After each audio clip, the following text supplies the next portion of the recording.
The memory of that day never leaves me, though I have learned to face it without feeling crushed. I remember the squeak of the chairs in that cramped, grey-walled studio, the scent of burnt coffee from a cheap filter machine, and the windows splattered with late March rain. Inside, my classmates crowded together, legs nervously jostling, eyes flicking between the projection screen and Professor Salinas. It started almost kindly. The opening of my short, just over 2 minutes, flashed with the dark golds of dusk in Madrid, an old man's silhouette in Plaza Mayor, the glimmer of dog-eared books. I'd meant it as an homage to the city I loved and the stories it held. I sat with a nervous knot in my stomach, rubbing my thumb raw over an invisible hangnail. Professor Salinas paused the frame where the old man glanced up, expression soft, and steepled her fingers. "Claudia, why did you choose this pacing?" she asked, voice carefully neutral. The silence following her question was a creaking door, open, tense, uncertain. My words stumbled out. I wanted to show the smallness, how time moves for him. "It's slow, but it means—" My sentence crawled into itself under the weight of 30 stares. Then Mario's laugh cut through, sharp as a snapped pencil. "She means it's boring as hell. He stood there forever, Claudia. It isn't meditative, it's a cure for insomnia." Scattered laughter. Amnia, who never spoke above a whisper, chimed in. "Maybe if your stories had a plot, people would care." I looked at the screen, the next scenes replayed in my mind. A gentle brush of wind through courtyards, a cat prowling between cafe chairs, a glimpse of poetry. I felt naked, filleted open on the work table. Someone coughed. Professor Salinas' lips tightened. "That's enough," she said, but there was no snap in her tone. She pressed keys, flicked past my credits, went to the next student's file. My critique was over, dismissed not just by peers but by the person who was supposed to encourage me. My foolishness lingered in the room like the stale aroma of the bergamot cologne Mario wore.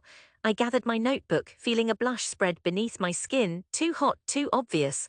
As I stood, Mario grinned and whispered, "See you at the Oscars, eh?" Outside, rain strung my cheeks. I walked alone to the bus. Even the city seemed to hunch its shoulders against me. I was 23. My family occupied the top floor of a peeling apartment in Lavapiés. 5 of us cramped together, my parents, my older brother Nico and his partner, my abuela and me. The first thing that greeted me was the hiss of mise on the TV and the aroma of burnt lentils. My mother, arms dusted with flour, eyed the backpack slung across my chest. "Did they watch your video?" she asked, hopeful. "They did," I replied. I offered nothing more. Nico's laugh sailed from the living room. "Did your old man find the secret of Madrid then, Clau, or did everyone fall asleep?"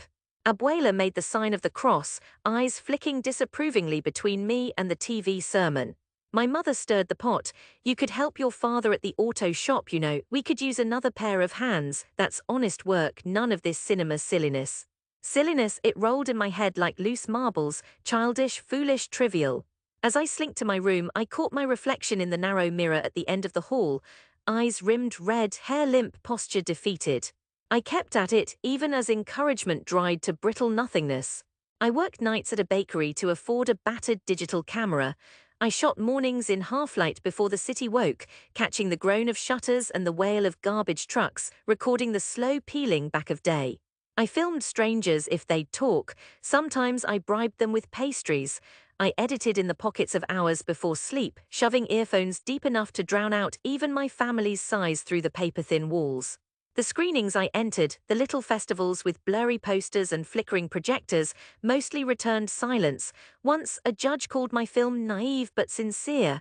More often, my inbox held rejections, if it held anything at all. I felt humiliation in deliberate increments. Whenever my father's eyes slid away from me at dinner, whenever a neighbor said, "Still at it, eh? Will we see you on TV soon?" with that bitter smile. On Sundays, visits to Tia Aurora became exercises in endurance, as she told the family about her Diego, the engineer, or about her friend's daughter, the nurse. Good, real jobs, every failure bruised deeper. Yet I found a strange kind of patience. When you are dismissed from the start, you learn to work for an audience of one, so I kept moving. I trained my lens on soccer boys leaping for bottles in the river. An old woman brushing the steps in Malasaña, dawn over the Atocha station's metal ribs. One afternoon, in a haze of doubt, I set down my camera and went to René Sofia, sat before Guernica for an hour.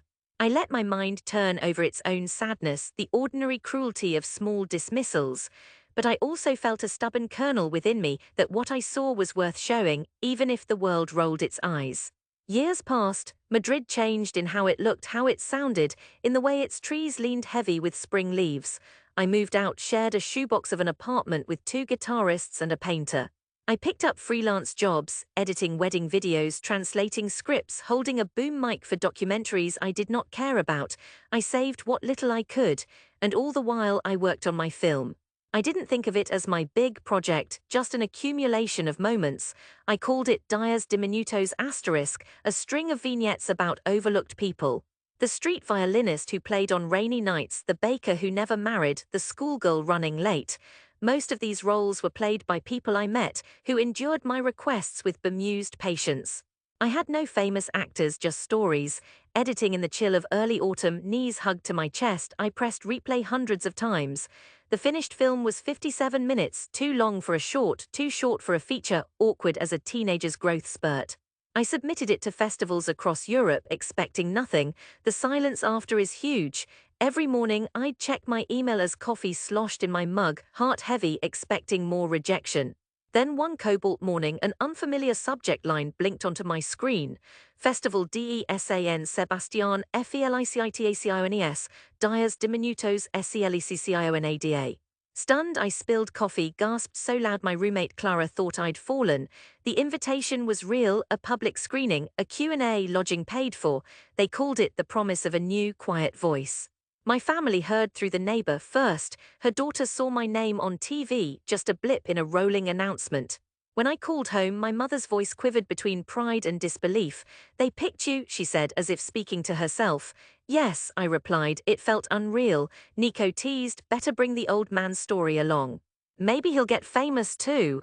But underneath, an uncertainty lingered, the years of mockery not so easily erased. The night before the train to San Sebastian, my city hummed with nervous electricity. I walked the familiar roads, camera in hand, Plaza Mayor strung with lanterns, children's voices echoing off stone, the metallic twang of guitars. I filmed it softly, half for the film, half for myself, proof of something. That I took Madrid with me. The festival was everything frantic and bright, unreal in its professionalism, lanyards shouting volunteers, sponsors, an endless barrage of faces. I wore a dress I borrowed from Clara, hemmed too tight, but I kept my camera slung across me like armor. The screening room was small but packed. I listened, heart pounding, as gasps slipped out on certain scenes I'd nearly deleted, scenes my classmates once called pointless. After I answered nervous questions from an audience who seemed, at last, to see what I'd hoped to show, the hush of ordinary life and why it mattered, I walked out into the humid midnight, uncertain whether to laugh or cry. On the train home, a small trophy, Best Emerging Director, clattered in my bag. The first real money I'd ever made paid my rent for 3 months in advance. A week later, another call. A French distribution company offering to stream my film online. Then a German film magazine asked for an interview. It wasn't sudden fame but a new freedom. I could pick projects. I could, slowly, cautiously, breathe.